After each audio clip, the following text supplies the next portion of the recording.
મારા ભાઈ બહેનો, એક હકીકત એવી હોય છે કે બહુ જદ્દોજહદ કરી, બહુ મહેનત કરી, બહુ સંઘર્ષ કરી આપણે જીવનમાં એક મુકામ હાંસલ કરીએ અને મુકામ હાંસલ કર્યાના થોડા સમય પછી આપણને એવો અનુભવ થાય કે ये वो मंजर नहीं जो हमने सोचा था, है ना।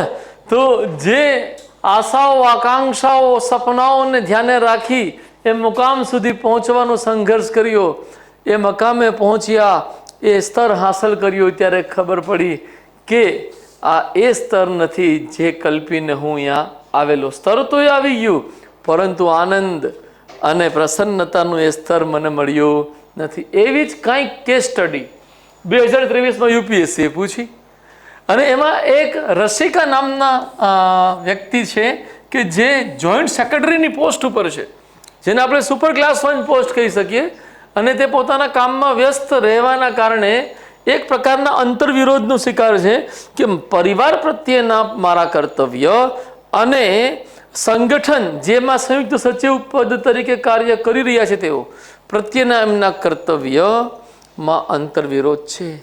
અને આવા અંતર્વિરોધની સ્થિતિમાં મોટાભાગે થાય છે કેવું, તો કે એ સંગઠનના કર્તવ્યને પ્રાથમિકતા આપી દે છે અને પરિવારને અવગણી દે છે.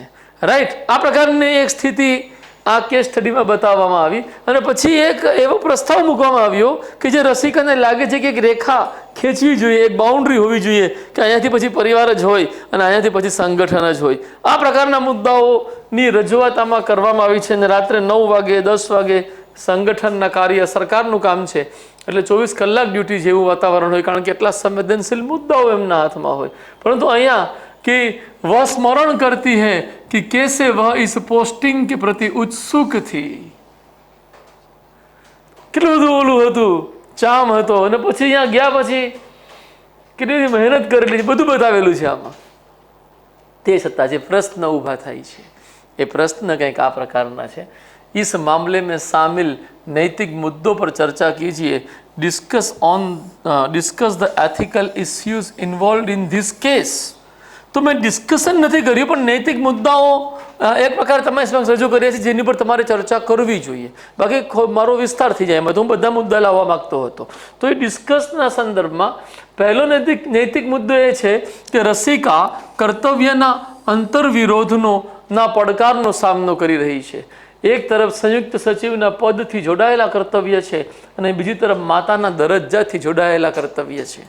બીજી બાબત, કયા કર્તવ્યને ક્યારે અને કેટલું મહત્વ, પ્રાથમિકતા અને સમયની ફાળવણી કરવી એ બીજો અગત્યનો નૈતિક પ્રશ્ન છે. બાળકો પ્રત્યેની જવાબદારીઓ સાથે સમજૂતી કરવી એ નૈતિક દ્રષ્ટિથી અયોગ્ય જ ગણાશે. કેમ ભાઈ અયોગ્ય ગણાશે બેટા? એક મુદ્દામાં મેં લીધેલું છે, બાળ અધિકારનું ઉલ્લંઘન થઈ રહ્યું છે. આખા ભારતના મૂળભૂત હકોને સાચવવા માટે સંયુક્ત સચિવ પદ ઉપર છે, તો શું તમારા બાળકોના અધિકારોના સાચવણીની જવાબદારી તમારી નહીં? પછી જે રસિકાની સ્થિતિ એ દર્શાવે છે કે જ્યારે બંનેમાંથી કોઈ પણ કર્તવ્યમાં સમજૂતી કરવાની આવે છે ત્યારે માતાના દરજ્જાથી ઉત્પન્ન થયેલા કર્તવ્યની જ અવગણના થઈ છે. આ સ્થિતિનું નિવારણ કઈ રીતે કરવું એ પણ એક અગત્યનો નૈતિક મુદ્દો દેખાય છે. મારા ભાઈ બહેનો, તમે અત્યારે સંઘર્ષની પ્રક્રિયામાં છો, એટલે અહીંયા માતા પિતા પ્રત્યેના તમારા કર્તવ્ય જાજુ મહત્વ ધરાવતા નથી. માની લો કે માતા પિતાનો એ તાત્પર્ય, મારા ભાઈ બહેનો, તમે તમારા જીવનમાં ચાહે છોકરી હોય કે છોકરો, લગ્ન થયે પછી એનું શું થઈ જાય? મલ્ટિપ્લિકેશન થઈ જાય. અગર પુરુષ છે તો એણે પોતાના પત્નીના માતા પિતાને પણ માતા પિતા સમાન ગણવા જોઈએ.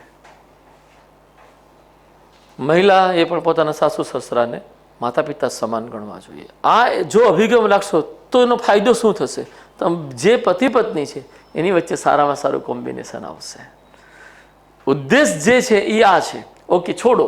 પરંતુ હકીકતમાં છે શું કે જ્યારે પણ આપણે કર્તવ્યમાં સમજૂતી કરીને આવે ને, તો જે આપણા નજીક ન હોય ને, જે આપણને કાંઈ નકારાત્મક અસર નહીં કરે ને, એને આપણને, એટલે કે આપણને ખીજાશે નહીં, આપણને અપશબ્દો નહીં કે આપણને અપમાનિત નહીં કરે, એવાને આપણે પહેલાં છોડી દઈએ, એવાને આપણે પહેલાં અવગણી દઈએ. અને એવી કન્ડિશન જ્યારે તમે નોકરીએ ચડશો ત્યારે તમને થશે કે તમે તમારા પરિવારને છોડી રહ્યા છો, માતા પિતા પ્રત્યેના કર્તવ્યને છોડી રહ્યા છો. આવું થશે તમને. અને મોટાભાગના લોકો આ ફેસ કરી રહ્યા હોય છે. અત્યારે તમારી સામે શું આવે છે કે તમે આ બધી બાબતોમાં તમારા જીપીએસસીના કર્તવ્ય સાથે ચેડા કરી રહ્યા હોવ તો ખોટું છે.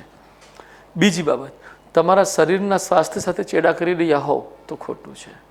એટલે તમારે માની લો કે મારે 2 કિલોમીટર હાલવા જવું છે, સવારે નથી જઈ શકો, ભાઈ ક્લાસ હતો સાહેબનો 8 વાગ્યામાં, કાંઈ નહીં, સાંજે જઈ આવો, કાંઈ નહીં, રાત્રે જઈ આવો, એ પ્રમાણે ચાલજો.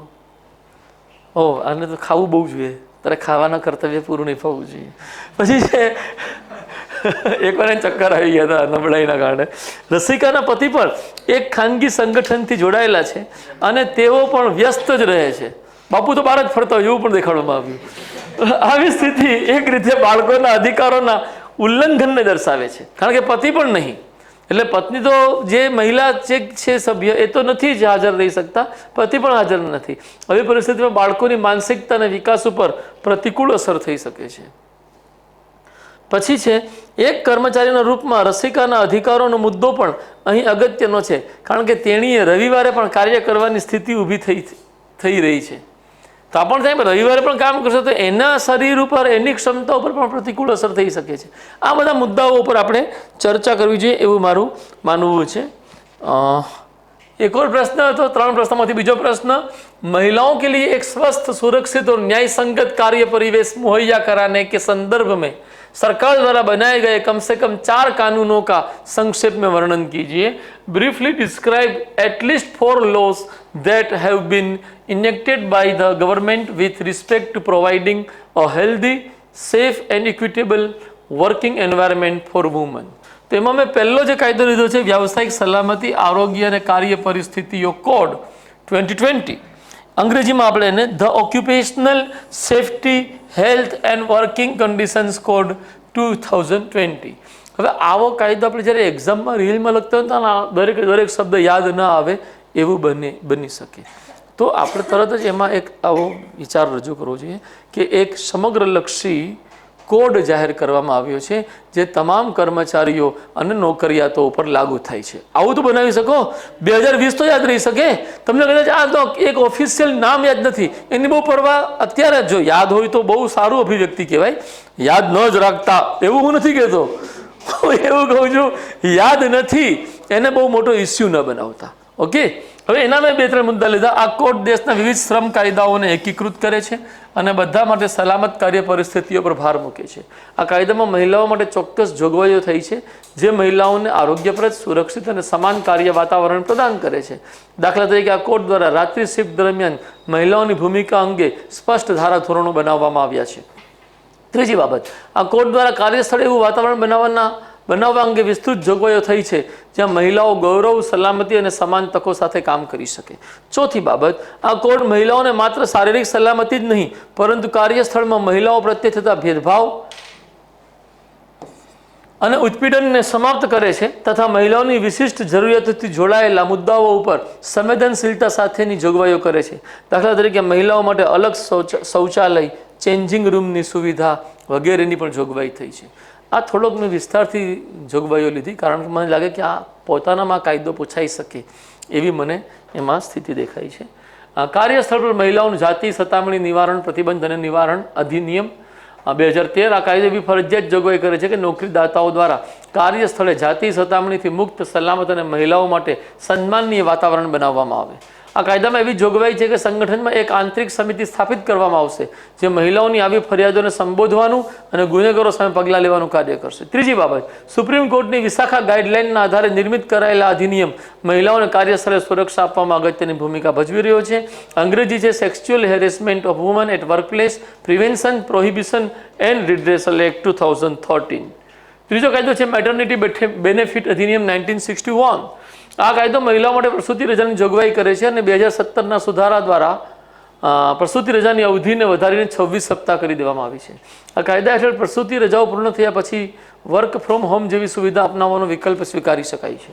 મિસકેરેજ અથવા અન્ય કોઈ પ્રેગ્નન્સી સંબંધી સમસ્યાઓ બાબતે પણ આ કાયદામાં રજાની જોગવાઈ થયેલી છે. પછી સમાન મહેનતાણું અધિનિયમ 1976 આ કાયદો મહિલાઓને સમાન કામ માટે સમાન વેતનની જોગવાઈ કરે છે. અનુચ્છેદ 39(ગ) છે. આ કાયદાના માધ્યમથી કાર્યસ્થળે લિંગ સમાનતાની સ્થાપનાને પ્રોત્સાહન આપવામાં આવ્યું છે તથા વેતનમાં લિંગ આધારિત ભેદભાવને સમાપ્ત કરવામાં આવ્યા છે. 4 કાયદા થઈ ગયા મારા ભાઈ બહેનો. આ એક પ્રકારે એકદમ નોલેજ આધારિત પ્રશ્ન થઈ ગયો કહેવાય નહીં કે આ તમારી પાસે આ જ્ઞાન નથી તો ત્યાં તમારે શું કરવા પડશે? નવરાત્રિ વગર ગરબા. तो आ नવો છે प्रश्न. कल्पना कीजिए कि आप भी ऐसी स्थिति में हो, आप उक्त कामकाजी परिस्थितियों को हल्का करने के लिए क्या सुझाव देंगे? Imagine you are in a similar situation, what suggestions would you make to mitigate such working conditions? પહેલું છે ટેકનોલોજીના ઉપયોગથી આવી સ્થિતિનું ગુણવત્તાપૂર્ણ સમાધાન મળી શકે છે. જ્યારે નિર્ધારિત સમય મર્યાદાથી વધુ સેવાઓની જરૂરિયાત હોય ત્યારે મહિલાઓના કેસમાં શક્ય હોય ત્યાં સુધી વર્ક ફ્રોમ હોમની સુવિધા અમલમાં મૂકવી જોઈએ. વિશેષ કરીને રસિકાના કેસમાં જો રસિકા પાસે લેપટોપ કે કોમ્પ્યુટર હોય તો તેની ઘરેથી જ ચર્ચામાં સામેલ થઈને આ ટિપ્પણી તૈયાર કરી શકે એમ હતી. બરાબર. બીજી બાબત, આ પ્રકારના ટેકનોલોજીકલ ઉપયોગિતા ધરાવતા ઉપકરણો મહિલા કર્મચારી વસાવી શકે એ માટે તેમને વિશેષ સહાય આપવી જોઈએ. રાઈટ. કારણ કે એના માટેનો પગાર કેટલો છે એ બધા કર્મચારીને ન મળે, સંયુક્ત સચિવને કદાચ મળતો પણ હોઈ શકે. સંગઠનમાં કાર્યો અને જવાબદારીઓ અંગે સુસ્પષ્ટ શ્રમ વિભાજન લાગુ કરવું જોઈએ કે જેની હેઠળ સામાન્ય રીતે એવી સ્થિતિ ઊભી જ ન થાય કે જ્યાં કાર્યના નિર્ધારિત સમયથી વધુ સમયની જરૂરિયાત પડે અથવા રાત્રિમાં પણ કાર્ય કરવાની જરૂરિયાત પડે. તો એક સિસ્ટમ બનાવી શકીએ આપણે કે ભાઈ આવી ઇમરજન્સી સિચ્યુએશન, ભાઈ આવા સમય ઊભો થાય છે તો મહિનામાં આવા 2 થી 3 દિવસ છે, વી કેન મેનેજ ધેટ. તો એક વખત આવી રીતના થશે, બીજી વખત આવી રીતના થશે, પ્લાન કરી શકાય છે. ચોથી બાબત, સંગઠનની અંદર એક એવી વ્યવસ્થા ઊભી કરવી જોઈએ કે જ્યારે ઇમરજન્સીમાં નિર્ધારિત સમયથી અન્ય સમયે કાર્ય કરવાનું આવે ત્યારે યથાશક્ય મહિલા અધિકારીની જવાબદારી અન્ય કોઈને આપી શકાય. ફિનિશ. મારા ભાઈ બહેનો, તમે કાંઈ આમાં સાર્થક લખી શક્યા? બીજા પ્રશ્નમાં મુશ્કેલી પડી હશે, પણ કોઈ 2-4 કાયદા તો મળી જાય ને. કદાચ કાયદાનું નામ ન મળે તો એવી કાયદાકીય જોગવાઈ થયેલી છે, જો રસ્તો કાઢવો પડે એવી કાયદાકીય જોગવાઈ થયેલી છે જેની હેઠળ પ્રસૂતિની સ્થિતિમાં મહિલાને 6 મહિનાની રજા આપવામાં આવે છે. આવું એક વાક્ય તો લખી શકીએ ને, એવું તો લખ્યું છે ને.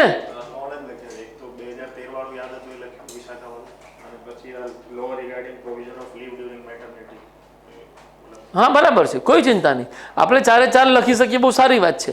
બટ જ્યારે તમે તમારી જાતને ખરેખર 10 મિનિટ 15 મિનિટ માટે આરક્ષિત કરો છો અને લખો છો, એમાં જે લખાય છે એ તમારી રિયલ ક્ષમતા છે, બાકી બધી પ્રિપેરેશનથી જોડાયેલી ક્ષમતા છે. ઓકે, અહીંયા કેસ સ્ટડીને સમાપ્ત કરીશું આપણે. ઓર કોઈ પ્રશ્ન, મૂંઝવણ? અરે ભાઈ, કાલથી આપણે શરૂ કરવાનું. મહિલા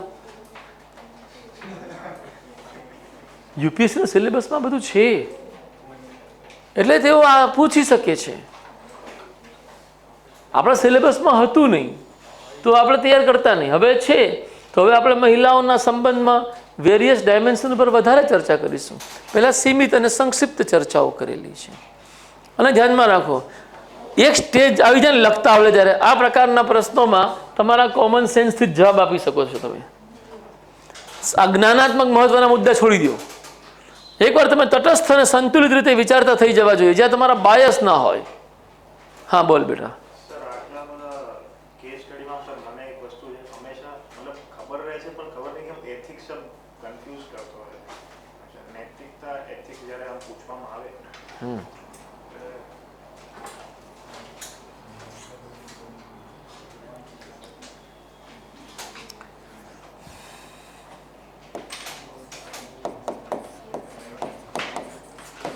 નૈતિક પ્રશ્ન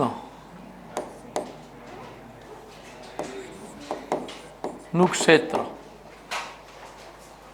નૈતિક મુદ્દાનું ક્ષેત્ર, નૈતિક પ્રશ્નનું ક્ષેત્ર, 3 બાબત આવે એમાં.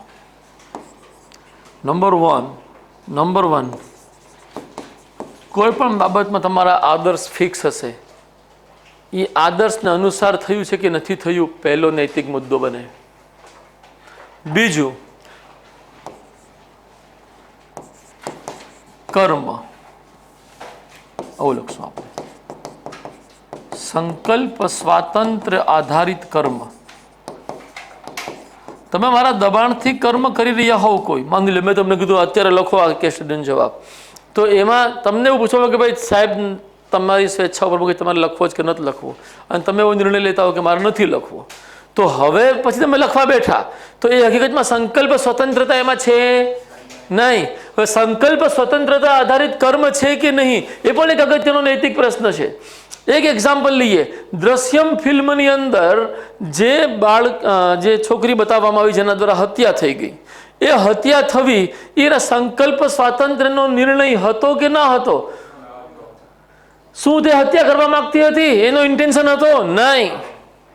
પરંતુ એ ફક્ત ને ફક્ત આત્મરક્ષાની પ્રક્રિયામાં મથી રહી હતી અને એ મથામણમાં એનાથી જે કૃત્ય થઈ ગયું એ મર્ડર હતું. સંકલ્પ સ્વાતંત્ર્યથી થયેલું કર્મ એને જો જાણી જોઈને મર્ડર કર્યું હોત તો એની ઉપર જૂના આઈપીસી કાયદાની કલમ 302 હેઠળ જ કાર્યવાહી કરવી પડે. રાઈટ? સમજાય છે આ વાત આખી? તો સંકલ્પ સ્વાતંત્ર્યથી કર્મ થયું છે કે નહીં એ પણ તમારે નક્કી કરવાનું આવે. જેમ કે રસિકાએ આ કેસમાં જે નિર્ણય લીધા, આ કેસ સ્ટડીમાં આપણે જોયું કે એમણે નિર્ણય લીધા કે ભાઈ એ ડ્યુટી ઉપર જશે, પોતાના બાળકોને નહીં સાચવે અને એનું ધ્યાન એમને જે આયા રાખેલી છે એ કરશે, એવું આપણે જોઈ સ્થિતિ. તો એ સમયે રસિકાનો નિર્ણય સંકલ્પ સ્વાતંત્ર્ય પર આધારિત છે. રાઈટ? પછી ત્રીજી બાબત, આદર્શના સંબંધમાં કર્મની સમીક્ષા.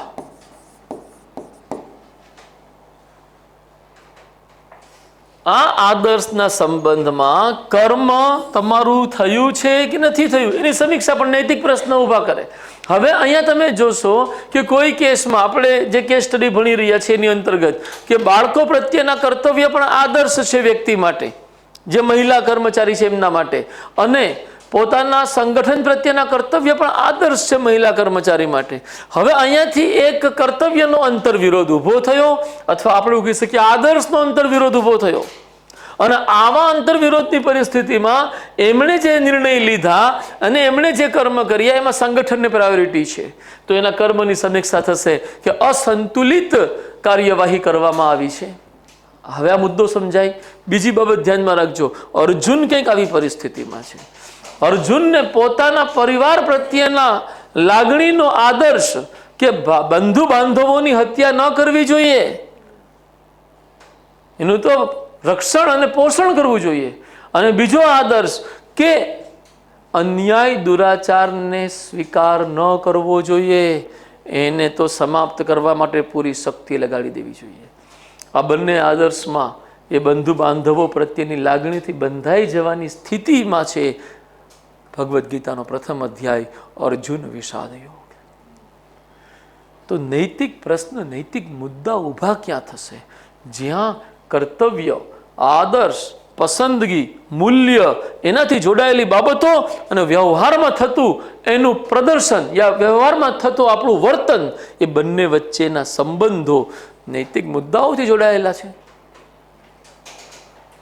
રાઈટ? તો અગત્યનો નૈતિક મુદ્દો એ હતો કે જસ્ટિસ યશવંત વર્માના ઘરે કેસ મળવી તો તરત જ ભલામણ થઈ ગઈ કે મહાભિયોગ કાર્યવાહી શરૂ કરવામાં આવે. ક્લિયર? હવે કોઈ પ્રશ્ન?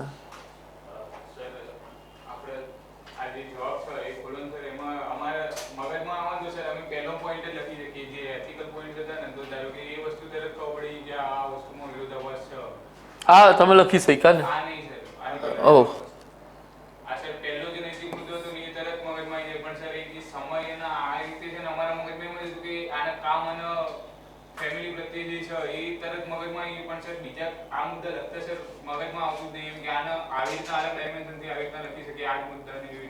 હા, એટલે બેટા આમાં શું છે કે ડાયમેન્શન્સ તમારા ક્યારે અનુભવમાં આવશે?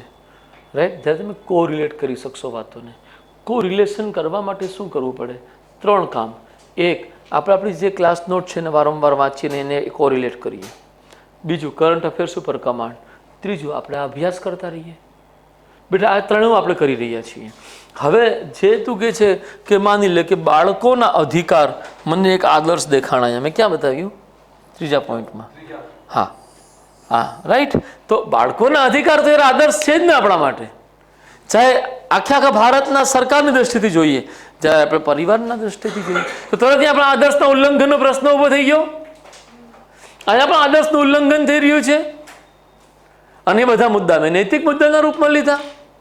હવે અહીંયા જે આ શું કહેવાય કે બાળકો પ્રત્યેની જવાબદારી, તો જવાબદારી પણ આદર્શ છે બેટા, એ કર્તવ્યથી જન્મે બેટા.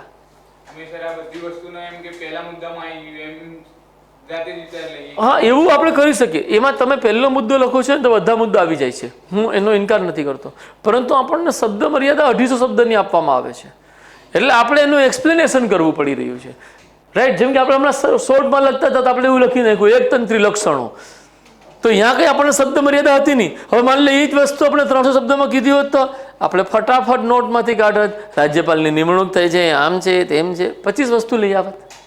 વાત સાચી છે બેટા? હા, પછી